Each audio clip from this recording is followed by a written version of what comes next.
Hello, everyone. Welcome to the SavvyCast. This is Jamie, and I'm very grateful to all of you who are joining today, whether you're watching on YouTube or listening to the podcast. Today is a day for anyone who is a potential mother of the bride or mother of the groom, or anyone else who cares to learn more about the protocol, some of the best attire, some of the things that maybe you want to avoid, some of the things you might want to do. And I have asked the premier wedding planner herself, Handley McCrory Smith of Handley Breaux Designs.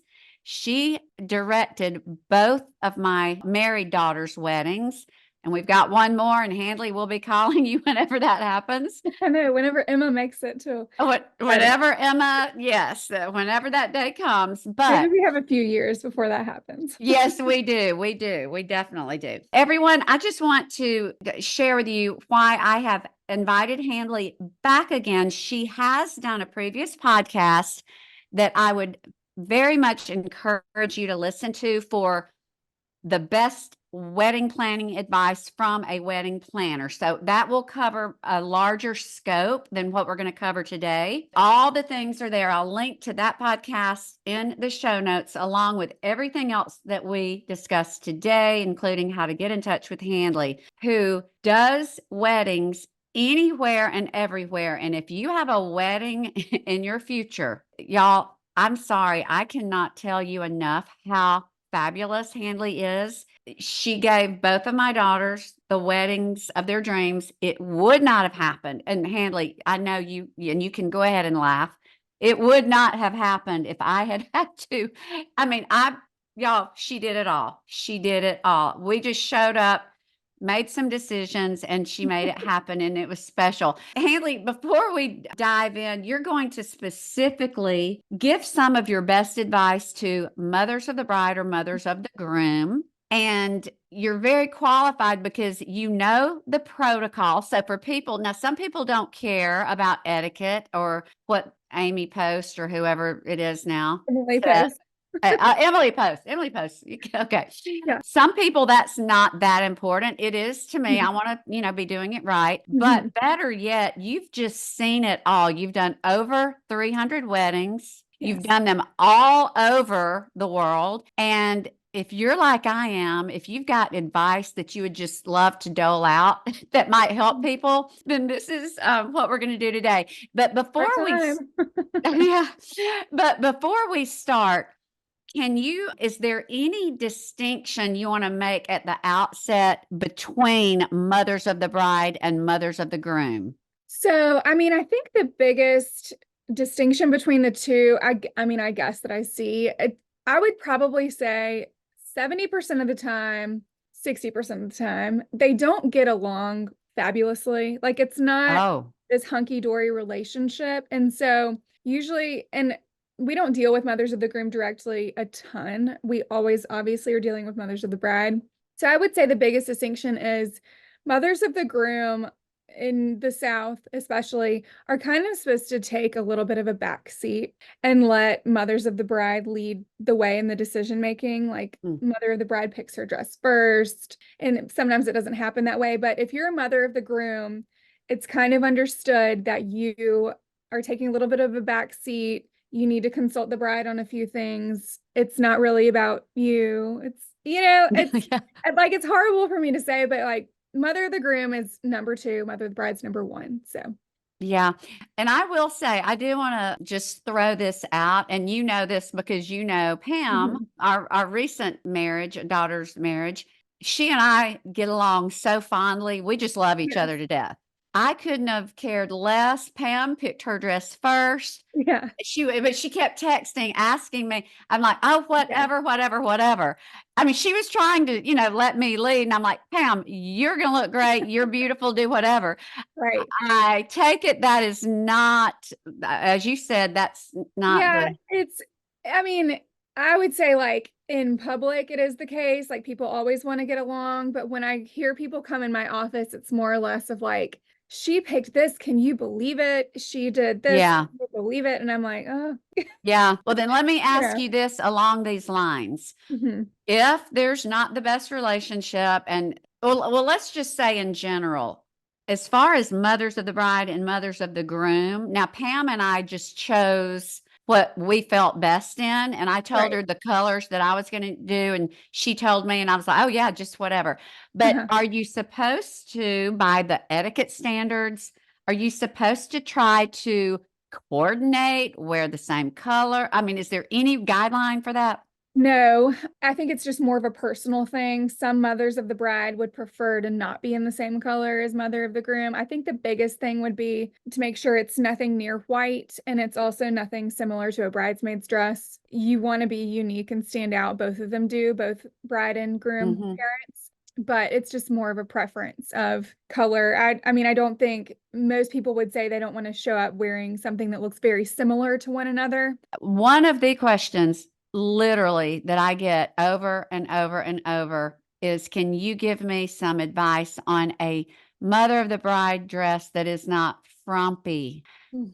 And neither of mine were, now I'm not saying Okay. mine were great, but they were my aesthetic and I just felt great in them. And Pam too, I thought her dress Mhm. was beautiful. Are you seeing that more mother of the bride and mother of the groom styles are becoming less frumpy and more? Can you just sort of give us some insight on what you're seeing in that Yeah, I arena? definitely do. I think that in general, like the fashion for a cocktail or formal dress has come a long way in the last, 5 or 6 years. I think that there's kind of been this resurgence of the midi dress has gotten really popular, and Hmm. therefore there are more, options to be selected from. It's not just, pigeonholed if you're wearing a midi dress, you're over 60. There's a lot of young people wearing them now, and they're very cute and very fun. I do see a lot of people now will have a dress made for a wedding or a rehearsal dinner. And I think that is a great way to bring in your personal style and really make sure that that shows through. We have some great local seamstresses that do that, and even in other cities that we recommend as well. But I do think that fashion has come a long way and it's a little easier to let your style shine through, because I think that especially after COVID, people were excited to get dressed up and there's like more oomph to the options, I would say. Okay. That's great to know. I never once thought about having someone make mine just because the decisions, my Mhm. ADD, Yeah. it wouldn't have worked. But do you know of any places that maybe are not on everyone's mindset, like Saks and Neiman and Mhm. whatever that come to mind? I believe mine, it was a Terry John, Ricky Freeman, Terry John, which I love that whole Mhm. line. I want to say mine was from Neiman. And Okay. then, of course, alterations upon alterations upon alterations. So it's almost like you're going to still need a seamstress, whether they Right. make it or whatever. Mhm. But are there some places that you can recommend that I can link to that you have seen really exquisite gowns for mothers of the Yeah, bride of and groom? course. So locally here in Birmingham, Village Sportswear is one of the top places that we tell people to go. They have a Hmm. great selection. It's always a large selection. And even if you go to them with, months in advance, as most people do for weddings, and you have something in mind, they'll help you look for it and even bring in some options. I think that's awesome. Their customer service is really great. Also, Gus Meyer's really good. They'll do the same Hmm. thing of trying to bring something in. I would also lean towards, like Heidi Elnora is a great place that she has some ready-made things and then also can make things for you as well for Mother of the Bride. And then in Ellie, my first daughter, got Yes, her she dress did at Heidi Heidi. Elnora. Yes, Hmm. and she does a great job. And then we touched a little bit on people that will make dresses. And Katie G. Bear here locally, she's Catherine Veer on Instagram. She makes exquisite everything, and she's wonderful to reach out to, because if you're gonna, most people are spending a good chunk on these dresses, and if you're gonna spend that amount, you may as well love it and have something made too if you can't find it. And so that's a great option. Also, I would say like Nardos is really popular. They're out of Texas. And then JH Brittwood Designs in Atlanta is wonderful too. There's no need to coordinate. Just don't try to don't try to look like a bridesmaid or the bride. Now, Hanley, Yeah. I just have to ask you, have you ever seen, whether in your own work or not, have you ever Uh-huh. seen someone that like you looked like they Look tried like to look like the bride? Yes. We had a wedding, I want to say this was like 8 years ago, where the mother of the groom reworked her wedding dress into like a cocktail version and she wore it to the wedding. Oh no. Did that cause a stir? I mean, it was one of those things leading up that the bride was like, if anybody would do this, it would be her. So it wasn't like totally blindsiding, but I mean, if anything, it was like it was now it's just this funny anecdote, and I think they all get along really well, but it was definitely a thing. Well, I have I to mean, say, like she walked in and we were all like, ooh, oh no, ooh. well, I do think there's no other time that I would share this with my people, Mhm. my podcast audience, or anyone. But so since we're on inappropriate behavior from mothers of the bride or groom, Zane and I were at a wedding, and this was over 20 years ago, and we were friends with the groom. But we thought the wedding was over. We were just like, oh, this is awesome. We're about to leave. And the bride's parents walked out onto the like a stage because they got Yeah. married like a movie theater type place. And they renewed their vows. We still laugh. They renewed their vows. He pulled out a ring. And I don't think anyone knew they were going to Did the bride know? know. And it That's was just crazy. like we to this day talk about, oh my goodness, whatever happened. And sadly, that couple's not together anymore. Oh But I no. don't know if, we thought, oh, this isn't a great start. Totally overtook or Talk the about a ending. 2-for-1. That's crazy. I know. But so anyway, if there's anything along in this conversation that pops into your mind about a Mhm. don't, because we whether you have the best or just a lukewarm relationship with both sides Mhm. of the family, you want to do things. I think everyone wants to do Yeah. things appropriately. Yes, most everyone wants to be appropriate and respectful and focused on the bride and groom. It's just, there's a few oddballs out there every now and then that Yes. some entertainment for sure.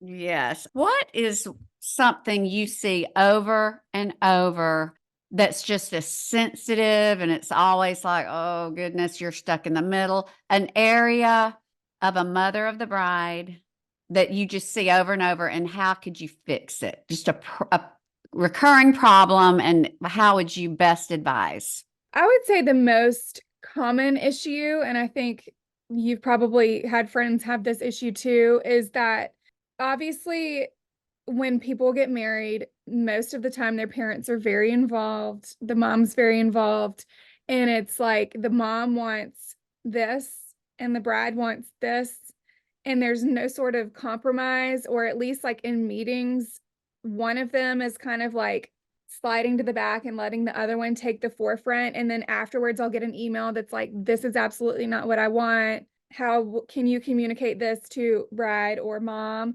And I'm like, oh gosh. And so I try to Mm, kind of make it to where maybe it's my idea or somebody else suggested this. What do you think? But usually it's like the mom comes in with really strong opinions about how she wants things to go. And then the bride wants it to be, maybe not as traditional or a little bit more representative of their relationship, or even colors, like picking different colors. mm-hmm, And the mom is like, no, well, this wedding is me and your dad's wedding. This is, we're giving you this wedding. It can get a little like guilt trippy sometimes. So mm-hmm, it's interesting to watch, but that's the most common thing of just that one of them wants something and the other one doesn't. And so how are we going to compromise here? Otherwise, it's just most of the issues just come down to communication. And I think that when you're getting married and there's a wedding in your family, there's so many emotions. It's a large financial commitment for everyone. It's, the bride's getting married, it's emotional for her. The parents realize their daughter's old enough to get married, all these things. So I just think that a lot of it comes down to communication or not wanting to hurt somebody's feelings. And so they don't say something and then they say something to me. And I think as long as everyone is openly communicating, it tends to work much better. I don't think we had a lot of that back and forth. I think we did really well, but Mhm. when there were a few, you know, I wanted this, they wanted that. You did very well, and just, graciously offering, hey, this is my idea. Are there some areas where there is a big expense that you see confusion, like who pays for what, which side of the family? Like, it's pretty clear that the wedding is paid for by the bride, and the rehearsal is paid for by the groom. Mhm. But are there any areas that you see over and over that there's confusion over who pays for it? Yeah, there's not as much confusion. It just mainly, I guess the right word for it would be that needs clarification. Because most people, and again, this is more pertinent in the South, come to this, they're getting married, they're coming to this situation, and they know that there's probably typical groom's expenses and then typical brides. They just don't necessarily know what the groom's expenses are. And so we help clarify that. So traditionally, a groom's expense would be there's a portion of the flower bill that's paid for by the groom. The groom's cake typically is paid for by the groom. The getaway transportation, obviously the honeymoon. And then if there's any payment towards the officiant, that's supposed to be paid for by the groom. The officiator of the wedding, the groom pays that? Yes, they're supposed Oh, to. okay. Unless there's like a typical or like a really close relationship from somebody, and they want to take care of it. There's a lot of situations where brides' families choose not to break these expenses out and just cover them all. But if they do choose to break some of them out, those would be the ones. Yeah. What about, do you see that there's confusion around out of town accommodations for out of town guests? Is that a cut and dried thing, or is that just real, however you want to It's handle not it? really like there's not a rule when it comes to it. It's more of a personal preference. I mean, we say unless it's like a destination wedding where, you're staying in an exclusive club or Hmm. something like that, you're not expected to cover any sort of out of town lodging. We have had weddings where the wedding party is very young and maybe newly employed and don't have a lot of expendable income. Hmm. So the bride's family will choose or to put up the bridesmaids that are from out of town, and the groom will put up the groomsmen that are from out of town. But most commonly, you're not expected to cover out of town guest expenses. You would just do like a hotel box or something. Well, can you tell us some of the best out of all 300 plus weddings that you've done?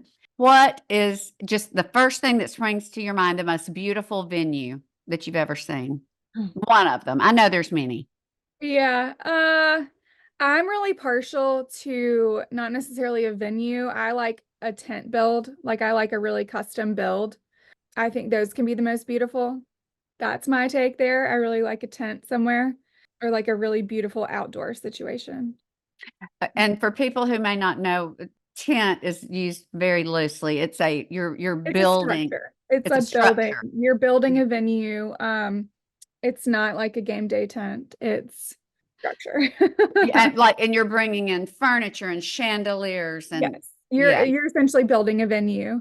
And these are when, somebody has a great piece of property that they want to do something on. It's, a lot of expense goes into it and a lot of time goes into it. And it's always just a lot of fun to see it come together. I love that part of it.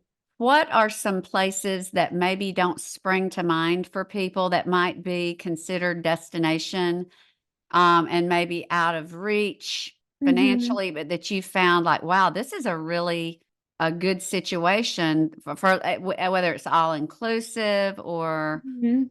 I mean, a wedding in the Caribbean is always wonderful, and resorts down there tend to do large group events frequently, so they're very well versed in it and it's very easy to work with. I think one venue like in Alabama that people may not consider a destination, which you will know, it's Purcell Farms. So we did Oh Ellie's yeah. wedding there, Yep. and I feel like it's just far enough to where it is a destination and like you need people to stay there.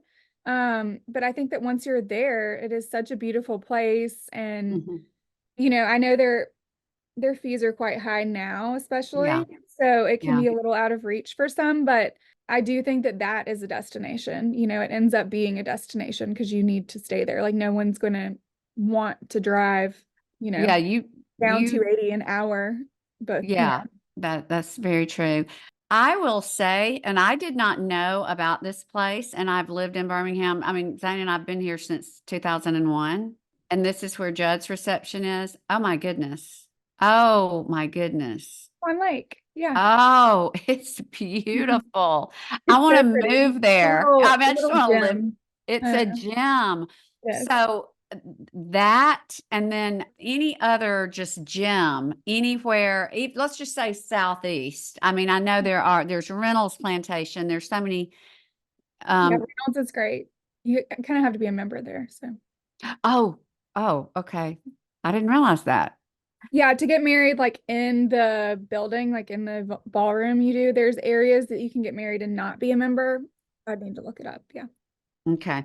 Okay, just as we wrap this up, I did want you to give some of the most beautiful, memorable mother of the bride slash groom dresses you've ever seen. Oh man. I mean, Um, anything you've thought, wow, that's pretty. I'm trying to remember. I had one just because this was like fresh on my brain. It was last year that Heidi made it actually. It was a mother of the bride dress and it was a beautiful color of green and had this beautiful sash. It was just like their family was so vibrant and all of their personalities and I loved how she brought in like a real color. I thought that Oh, was fun and she looked wonderful. I'm trying to think back. I had a mother of the bride where it's not a caftan, but like high, like flowy, hot pink with some pattern. And it was oh. beautiful.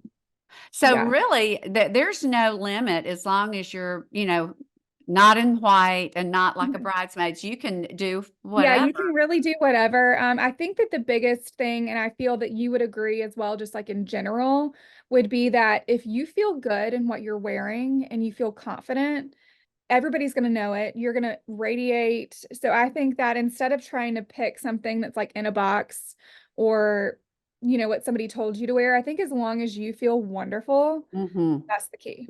So, Yeah.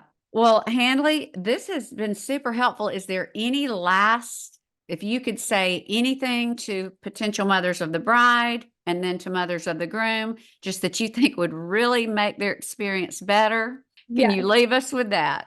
I think that at the end of the day, they're going to be married and you are still going to be family forever. So I think that through the process, just remember to be kind and Mm-hmm. consider how you're delivering things because there can be some, like we've seen some certain disagreements or communication errors come across that it's hard to come back from. And you don't want to look back at the wedding and be like, oh man, it really created this fissure in our relationship? So Mm-hmm. I think that just remember to be kind. And that's, you know, the biggest That's, takeaway for most everything, of course. yeah. But and just enjoy it. It'll be gone in a second. So Yeah, that's great. Well, Hanley, I'm very grateful. I think this is a lot of great advice, and I know it's going to help somebody out there. And if you'll share all of the things and yes, then all the how to links. get in touch with you because you stay pretty booked, I know. Yes, we do. And I'm actually moving towards not taking as many weddings. And so if you know of an upcoming wedding that you want to have or a date that you have in mind, it's never too soon to reach out. So make sure. Right. That's true. Okay. Well, she gets our Yeah. 100% recommendation, everyone. Handley is Thank you. fabulous. I So love the Torrance family. oh, likewise. Well, Handley, thank you. And until next time, you Till have next a time. fabulous rest of your day. And to all of you Thank joining, you. I hope to talk with you all soon. Hi, everyone. I hope you enjoyed this episode of the SavvyCast.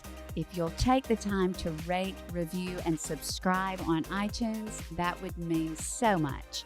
As always, thank you for listening and have a blessed day.